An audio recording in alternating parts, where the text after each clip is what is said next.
What's up, college sports fans? I'm Stucky. I'm Colin Wilson. I'm Mike Calabrese. I'm Maria Marino. I'm Charlie DiSturco, and we're excited that the Big Bets on Campus brand is launching its very own YouTube channel. You'll be able to find every episode of the BBOC podcast, live shows, and other college sports content on this new channel. Not only will the channel be dedicated to betting on college sports, but you'll also be able to find exclusive interviews with former college athletes, college football power rankings, and updates on other topics like the brand new College Football 25 video game series and the ins and outs of the recruiting trail all the way down to the transfer portal. Whether you're into college football, college basketball, college baseball, or any of the college sports, we are the home for college sports, and BBOC is the channel for you. Make sure you subscribe so you don't miss any of the action. I'll see you there.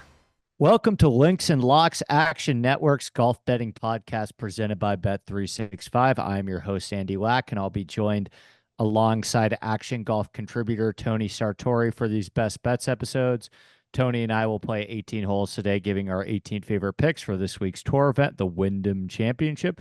Before we dive into this week's episode, a reminder that the Links and Locks podcast is presented by Bet365.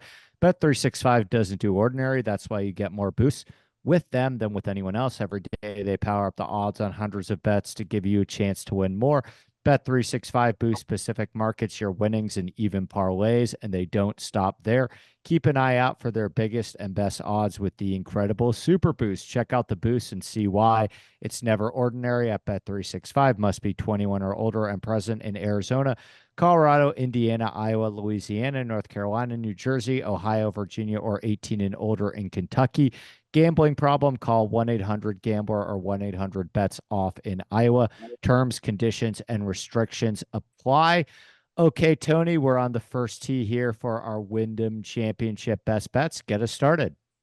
All right, I'm going to start us out in the outright market as usual, and I'm going to go after Davis Thompson at 35-1. So he just secured his first tour victory at the John Deere Classic last month, and I think this week sets up a good opportunity for him to achieve win number 2. He's made the weekend in 6 consecutive tournaments, posting that win and then 2 other top 10 finishes over that stretch.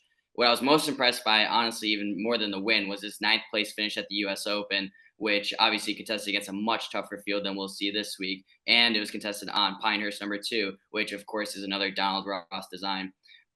Speaking of Ross designs, Thompson finished runner-up at this year's Rocket Mortgage Classic, which is contested at Detroit Golf Club.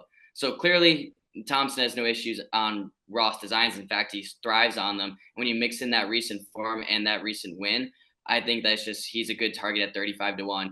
He also ranks 8th on tour this week in greens and regulation percentage from 150 to 175 yards. I'm going to mention this distance a lot during the show because that is where by far the biggest largest distribution of approach shots comes from that 25-yard range. So Thompson at 35-1 is my first choice in the outright market.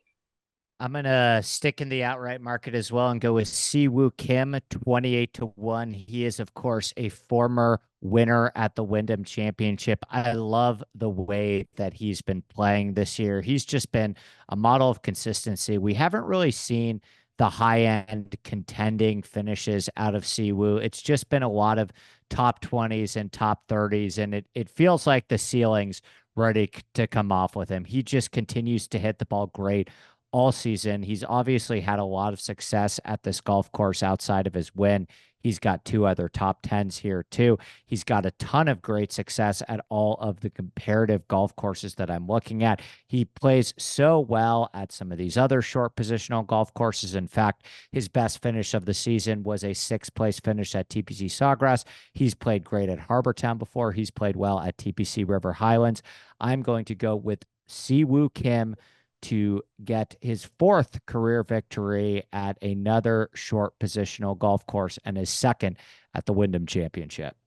I absolutely love that. He just missed my card, so I'm glad one of us was on him. My second guy is going to be at the same price Thompson was at, and that's Aaron Rai at 35-1. I've mentioned that distance or that range of 150 to 175 yards. Rai ranks 1st on tour this year in greens and regulation percentage from that distance. He also enters this week in great form. He's made the weekend 12 of his past 13 tournaments. He keeps knocking on the door of winning. He has 5 top 7 finishes over that stretch, but he hasn't been able to do it. However, with how watered down this field is, I think this could be the week where he finally, kicks that door down and gets that elusive first victory on tour. He finished runner-up at the Mortgage Classic, which again, Ross designed, as I was talking about with Thompson, and he has now finished inside the top 20 in 3 of his past 4 appearances on Donald Ross designed courses. So he kind of checks all the boxes this week. Rye's an excellent golfer in what is a watered down field. So if he's ever, he will eventually get that first tour victory, I think. But I think this week is as good of an opportunity as any. Yeah, I fully agree with you on the course fit. I'll use this time to mention one of my plays, which is Aaron Rye first round leader, 50-1. He's just such an accurate driver of the golf ball, and a great middle iron player as well. You mentioned that range of, was it 125 to 150, 150 to 175? Yeah, I mean, there's just a ton of approach shots coming from, between 125 and 200 yards this week. Ton of short to medium length par fours. Aaron Rye is a tremendous overall approach player, a great short to middle iron player, and a very accurate driver of the ball. And he's been putting a lot better as well recently. One of the other things that I always like to look at for first round leaders is their performance in round 1. And Aaron Rye ranks 5th in this entire field over the last year in round 1 scoring. So I am going with Aaron Rye, 50-1 first round leader. Love it. I'm going to take us back to the outright lead or outright winner market, excuse me. And I'm going to go after Keggan Bradley at 50-1. He's quietly been playing a pretty tremendous brand of golf recently. And I think the floor is so high on him this week that a number as wide as 50-1 is just worth looking at. Love that play. I'm going to go with another outright play here in Brian Harman, 35-1. Similar to many of the reasons I brought up with Siwoo Kim. I just love these very accurate drivers of the ball and great middle iron players that have had a ton of success. Both at Sedgefield in the past. Brian Harman has 2 top 10s at the Wyndham Championship. He also, his best finish of the year came earlier this year at TPC Sawgrass, another golf course that Siwoo Kim has played well at as well, and has a ton of crossover in terms of those leaderboards and winners. He's playing some really solid golf this season. I think underrated golf. He's quietly hitting the ball great. He had another great driving performance at the Open Championship. He just couldn't get that putter to cooperate. But we've seen him in the past go that putting upside to contend and compete at this tournament. And this golf course should be right up his alley in terms of the way that it fits his tee to green skill set as well. So I'm going with Brian Harman, 35-1. Absolutely love that play. My final outright winner play this week is going to be Jhonattan Vegas at 60-1. There's an argument that he's the hottest golfer in this field. I know that a lot of recency bias, obviously, and that's baked into the line a little bit. But he's posted 4 straight top 30 finishes. And he's coming off that. He's fresh off that win at the 3M Open. So can he keep it going this week? I think so. Especially he ranks 10th on tour this season in greens and regulation percentage from that 150 to 175 yard range. So I absolutely think he can keep it going. And he's fresh off a win. It was his first win in, I want to say it was 7 years or something like that. It was a very fun tournament to watch. And I just think, again, in such a watered down field, there are worse flyers to take than a guy who just won a tournament. Like that play. I'm going to give us one more outright in Eric Cole, 70-1. He had a little bit of a slow stretch there in the middle of the season, but he recorded back-to-back top 10 finishes at the John Deere and the Rocket Mortgage Classic. He's starting to play some great golf again, particularly on approach. When Eric Cole is at his best, he is a great iron player. He is a great putter. Those are the 2 things that you need to have success at the Wynn Edgefield. He finished 14th, gaining over 6 strokes putting. Clearly, he's comfortable on these greens, and the irons are beginning to come alive for him as well. Even at the Open Championship, he gained over 3 strokes on approach. So I'm going with Eric Cole, 70-1. To win the Wyndham Championship in the outright market.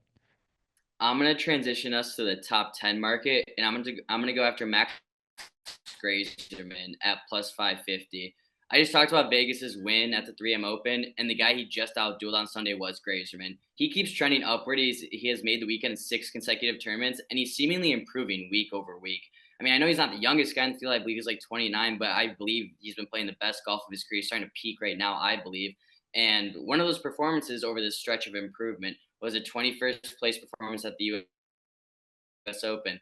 again, going back to, like I said earlier, against a field that is infinitely tougher than the one we're going to see this week. And that's why I just think he can make another jump in performance. So at plus 550, Greyserman top 10.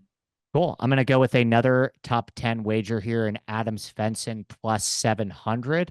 Adam Svensson is another player that fits that short positional mold. He already has a win and a third place finish in his career at Sea Island, the RSM Classic, another golf course that emphasizes accuracy off the tee and short to middle iron play. It should not come as a surprise that he already has a seventh place finish at the Wyndham Championship last year. And he's been driving the ball very solidly and hitting his irons well all season. I trust his ball striking, particularly on this golf course. You want to play Svensson on golf courses that emphasize accuracy and middle iron play. I just don't know if I can rely on the putter, and that's why I'm betting him to finish top 10 instead of win. But I think the ball striking upside that he possesses should be good enough to launch him into the top 10 market like it was able to do last year. And he's actually started to putt better at this golf course in the past as well. So maybe he can figure it out again on these greens. Plus 700, Adam Svensson, top 10. Love that number. I'm going to keep us in the top 10 market and go after Justin Rose at plus 450. He's coming off his best performance of the season. He just finished runner-up at the Open Championship, and he's been contending well against stacked fields all year. He also finished sixth at the PGA Championship. When you're finishing top six in major championships, that really does – I'm confident that you can contend against this field. It's one of the more watered-down fields we've seen in a while.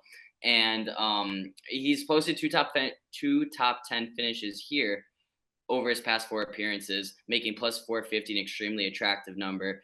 It makes sense that Rose typically plays well here, given that he ranks above the tour average in greens and regulation percentage from that 150 to 175 yard distance. He also plays particularly well on Ross Designs, posting 7 top 10 finishes over his past 12 events contested on such courses. So this is honestly my favorite play of the week, but Rose top 10 at plus 450. I'm going to give another top 10 finisher in Ben Griffin plus 700.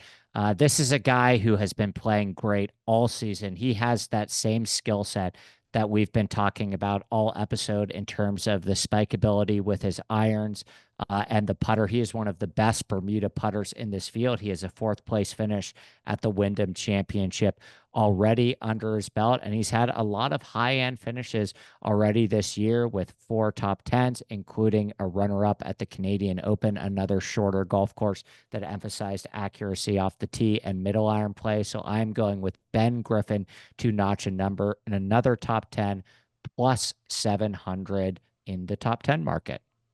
Love it. I'm going to go to the first round leader market and target Shane Lowry at 50 to 1. So Lowry enters this week in great form, making the weekend, excluding the Olympics, making the weekend in 16 consecutive tournaments. He boasts 8 top 20 finishes over that stretch, including his team win with Rory. However, Rory carried him down the stretch that week, and I don't necessarily trust Lowry's ability to close out.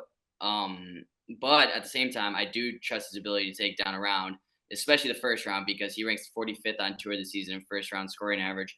45th isn't the most attractive stat to hear when you look how watered down this field is this week. That's towards the top of the competition. And he's also played well at this venue previously. He's made the weekend of 5 of 6 appearances at Sedgefield, and that includes a 7th place finish as well. He was the first round leader at this year's Arnold Palmer Invitational, and I think a similar result could be in store this week. So Lowry, first round leader at 50 to 1. I like that. I have another first round leader bet as well that I haven't mentioned earlier. Along with Aaron Rai, I'm going with Brendon Todd, 80 to 1 first round leader. I always like to identify these players that spike in round 1 scoring. Brendon Todd ranks 8th in this entire field over the last year in round 1 scoring. He has a 7th place finish already last year under his belt at the Wyndham Championship, and he is one of the absolute best Bermuda grass putters in this field. When it comes to first round leader, you're looking for players with spike ability. You're looking for players that can go absolutely unconscious on the greens and gain 4 to 5 strokes putting in a single round. Brendon Todd is one of those guys, and he will not be hurt at this golf course whatsoever by his lack of distance. This is the exact type of venue that Brendon Todd can compete. I'm going to go with Todd, 80 to 1 in the first round leader market. That's a good transition because I'm going to go after another guy who's right up next to Todd in the first round scoring average, and that's Thomas Detry. He ranks 17th on tour this season in that category, and I really like him this week in the first round leader market at 70-1. He continues to play some terrific golf right now. He's coming off a 9th place finish at last week's Olympics in France, and prior to that, he had made the weekend in 11 of his past 12 tournaments with 3 top 8 finishes over that stretch.